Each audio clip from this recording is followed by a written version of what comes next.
سے تو ایسا صاحب دہشت گردی کے خاتمے کے لیے ہمیں بھارت کے ساتھ مذاکرات کی میز پر ہی بیٹھنا ہے یا جو جنگ ہے وہ مسئلے کا حل ہے؟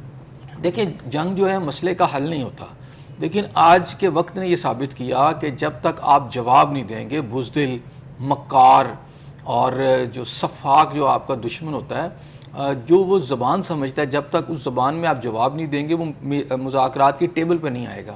آپ کو پتہ ہے کہ جب 22 سے یہ واقعہ شروع ہوا اور اس سے پہلگام کا جو بھی واقعہ ہے اس سے تب سے وہ شروع ہوئے ہیں، اور ہم بار بار ہماری لیڈرشپ، ہمارے پرائم منسٹر پاکستان شہباز شریف صاحب ہوں، وہ ہمارے آرمی چیف ہوں جنرل آصف منیر صاحب ہوں، یا ہماری دیگر جتنی بھی لیڈرشپ ہے، وہ بار بار آپ سے یہی کہتے رہے انڈیا سے کہ جناب آپ اپنی جو ہے اس کو جو بھی آپ کے پاس ہے ثبوت ہمیں دیں، ہم تو اس میں ملوث ہی نہیں ہیں۔ اور یہ فالس فلیگ آپریشن ہے، ریاستی سطح پر ہمارا جو موقف تھا۔ اب جب ریاست ایک موقف دیتی ہے کہ جی ہم اس میں ملوث نہیں، تو اس کا حل یہ ہوتا ہے کہ دوسری ریاست پھر اس کے انڈینائیبل جو ہے وہ دیتی ہے ثبوت، اور وہ دنیا کے سامنے بھی رکھتی ہے۔ ہم نے یہ کہا کہ جناب پوری دنیا کو کہ جناب آپ آئیں اور دیکھ لیں جی ثبوت کتنا صحیح ہے ان کا، تو ہم سے بات کر لیں۔ وہاں تک تو موقع آیا ہی نہیں، اور انہوں نے پاکستان پر اٹیک کر دیا، یہاں تک کہ ہم نے بہت صبر اور تحمل کا مظاہرہ کیا، اور ہماری لاسٹ دیکھ لیں نا، ایئر بیس نور خان ایئر بیس اور ساری ایئر بیسز پہ آپ نے حملے کر دیے، یعنی آپ نے وار ڈکلیئر کر دی۔ پھر اس کا جواب کیا تھا؟ اس کا جواب یہ تھا کہ پھر پھینٹی پڑی انہیں، اور ابھی تو تھپڑ پڑے تھے زناٹے دار، ابھی تو گھونسے پڑنے تھے، تو انہیں سمجھ آ گئی کہ بھائی اب تو جو ہے نا یہ ہم اس کو فیس نہیں کر سکتے۔ ہم نے ہر فیلڈ کے اندر ان کو آؤٹ نمبرڈ بھی کیا، ان کو آؤٹ سمارٹ بھی کیا، ان کو بری طرح شکست دی۔ تو جب انہیں نظر آ گیا کہ اب مزید ہمیں مار پڑے گی، تو آپ یہ دیکھ لیں امریکہ جو رات کو کہہ رہا تھا کہ جناب ہم جو ہیں اس میں بالکل ملوث نہیں ہوں گے، اب یہ ان کا آپس کا معاملہ ہے اور اس لڑائی سے ہم کیوں اس میں آئیں، لیکن بیسیکلی پیچھے امریکہ ہی تھا، اور یہ جو بغل بچہ جو ہے نا انڈیا اور اسرائیلی اسی کے ہیں۔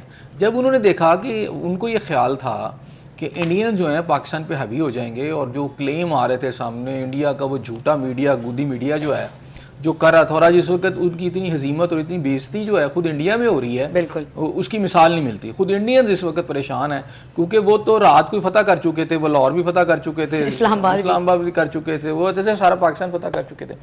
تو میرا خیال ہے کہ بہت ساری ایسی چیزیں ایسر صاحب آپ سمجھتے ہیں کہ ان کی ایکسپیکٹیشن سے کچھ زیادہ ہی ہو گئے، یہ ایکسپیکٹ کر نہیں رہے تھے؟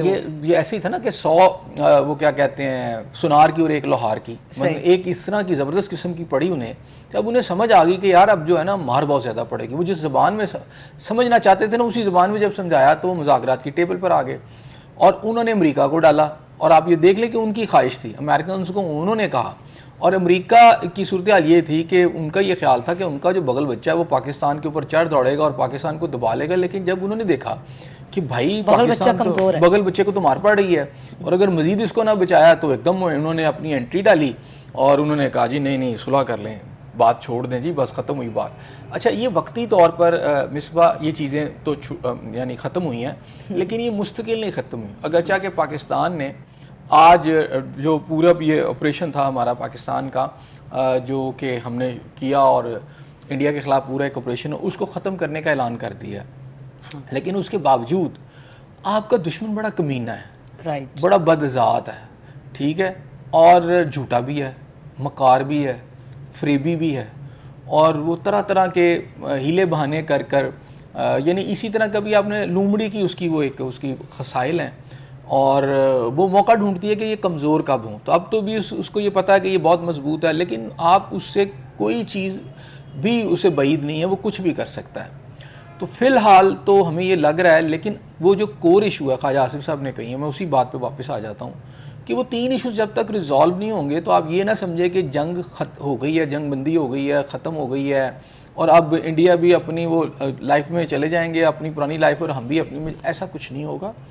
اس ساری انسیڈنٹ کے بعد احسن جیسا آپ کو کیا لگتا ہے کہ اب پاکستان حقیقی معنوں میں جو مسئلہ کشمیر ہے اسے بین الاقوامی سطح پہ اٹھانے میں کامیاب ہو گئے؟ دیکھیں وہ بالکل کشمیر کا ایشو جو ہے دوبارہ سے اس کو ایک موقع ملا ہے، کور ایشو ہے، آپ کو ایک موقع ضرور ملا ہے، میں یہ نہیں کہتا کہ ختم ہو گیا ہے یا انٹرنیشنل لیول پہ اٹھانے پہ ہم کامیاب ہو گئے، لیکن ہاں انڈائریکٹلی اگر بات کریں تو اس وقت جو لڑائی ہوئی ہے انڈیا کا چونکہ اور پاکستان کی وار جو ہے، دونوں اٹامک پاور ہیں دنیا میں، یہ ڈسکس ہوئی ہیں، پھر اس کے جو نتائج ہیں بڑے دور رس ہوں گے، لانگ رن ہیں. اس میں بڑی ڈیبیٹس ہوتی رہیں گی دنیا میں کہ پاکستان کی فضائیہ نے کیسے اس ساری جنگ کے اندر اپنا اپر ہینڈ کیا، پھر پاکستان کی فوج کی اسٹریٹجی کیا تھی، انڈینز نے کہاں سے مار کھائی، ان کے جہاز کیسے گرے، اور پھر اس کا اکنامک جو تھا آؤٹ برسٹ وہ کیا آئے گا. پھر اس کے بعد یہ ہے کہ اس کے پولیٹیکل امپیکٹس پاکستان کے اندر کیا آئیں گے اور انڈیا کے اندر آئیں گے. اس پر ہم آگے چل کے بات کرتے چلے جائیں گے. لیکن اور دنیا بھر میں اس پہ ڈیبیٹ بھی ہو بھی رہی ہے اور آئندہ بھی ہوگی. لیکن سوال یہ پیدا ہوتا ہے کہ کیا ہماری جو جنگ ہے وہ ٹل گئی ہے؟ تو میں بالکل برملا اس کے اوپر کہوں گا کہ بالکل نہیں ٹلی. ہاں اس میں لل آ سکتا ہے، یہ بریف سا لل ہے. اور ابھی بھی دیکھیں دونوں طرف سے الزامات یہی ہیں کہ لائن آف کنٹرول اور ورکنگ باؤنڈری کے اوپر خلاف ورزیاں ہو رہی ہیں. ہم بھی ان پہ کہہ رہے ہیں، وہ بھی ہم پہ کہہ رہے ہیں کہ جناب ہو رہی ہیں. لیکن میں آپ کو ایکچوئل آج بات بتاؤں، پاکستان نے اس وقت بڑا فرم سٹینڈ لیا. اچھا. اور جو فرق ہے دونوں ملکوں کے درمیان اور جو کچھ سامنے نکل کر آیا ہے اس جنگ کے دوران، وہ فرق ہے، وہ ہے پاکستان کی اصل میں لیڈرشپ. فوج ہے، آپ کی فضائیہ ہے ڈیفینیٹلی، لیکن آپ کی اصل میں لیڈرشپ کا کام ہے. اور سب سے بڑا فرق ہے وہ ہے جنرل آصف منیر. وہ اس لیے کہ وہ اس وطن کے ساتھ ہمیں نظر آئے ہیں اور ہیں، وہ پرخلوص اور نڈر قیادت. اور اس میں آپ کو لاکھ شہباز شریف سے اختلافات ہوں گے، آپ کو شاید بہت سارے پی ٹی آئی کے لوگوں کو برے لگتے ہوں گے اور وہ کسی صورت میں بھی کریڈٹ نہیں ان کو دینا چاہتے ہوں گے. لیکن آج پاکستان کے اندر جو ہوا ہے، جس سے پوری دنیا میں پاکستان کی عزت اور وقار بلند ہوا ہے، پاکستان کی فوج کا عزت اور وقار بلند ہوا ہے، اور پاکستانی فوج کا جو ایک خاص اس کے خلاف مہم تھی بالکل چینج ہو گئی ہے. مثلا پاکستانیوں ہم دیکھ رہے ہیں ہار ڈال رہے ہیں اور بھنگڑے ڈال رہے ہیں. برٹن تک ہم نے دیکھا، ٹرکی میں ہم نے دیکھا مظاہرے ہو رہے ہیں پاکستان کے حق میں. عرب کنٹریز جو ہیں وہ لکھ کے وہاں کے باشندے پاکستان کی تعریفیں کرتے پھر رہے ہیں. تو اس کے پیچھے اگر آج آپ کو کریڈٹ یہ قدرت نے دینا ہے نا، وہ شہباز شریف وزیر اعظم ہے. اور ظاہری بات ہے کہ عسکری قیادت جو ہے وہ پولیٹیکل قیادت کے بغیر تو نہیں ہو سکتی نا. جنگ میں ڈیفینیٹلی عسکری قیادت نہیں کام کرنا ہے، لیکن اوپر جو کریڈٹ جاتا ہے وہ آپ کی پولیٹیکل جو بھی ہے. جی اس وقت فار ایگزامپل عمران خان صاحب پرائم منسٹر ہو تو یہ کریڈٹ ان کو جانا تھا. صحیح، یعنی کہ جو اس وقت کی گورنمنٹ ہے کریڈٹ اس کو جاتا ہے. ابراہیم مغل صاحب سینئر تجزیہ کار ہیں، وہ ہمارے ساتھ ٹیلی فون لائن پر موجود ہیں. السلام علیکم. ہاں جی سر کیسے ہیں یار؟ پاک بھارت کشیدگی کے حوالے سے بات ہو رہی ہے، حالات پہلے سے نارمل ہو چکے ہیں. آپ کیا سمجھتے ہیں کہ اب حالات بہتری کی طرف ہی جائیں گے اور ہمارا دشمن جو ہے وہ اب اس طرح کے اوچھے ہتھ کنڈے استعمال نہیں کرے گا؟ دیکھیں جنگ جو ہے یہ تو غزوات کہہ لیں نبی صلی اللہ علیہ وسلم کے دور میں بھی ہوئے، اور جب سے انسان بنا ہے یہ کام چل رہا ہے.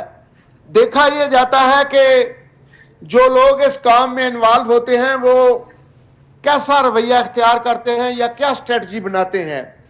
بھارت پر جوابی حملے سے پہلے آرمی چیف جنرل سید آصف منیر نے ایک لمبی دعا کرائی.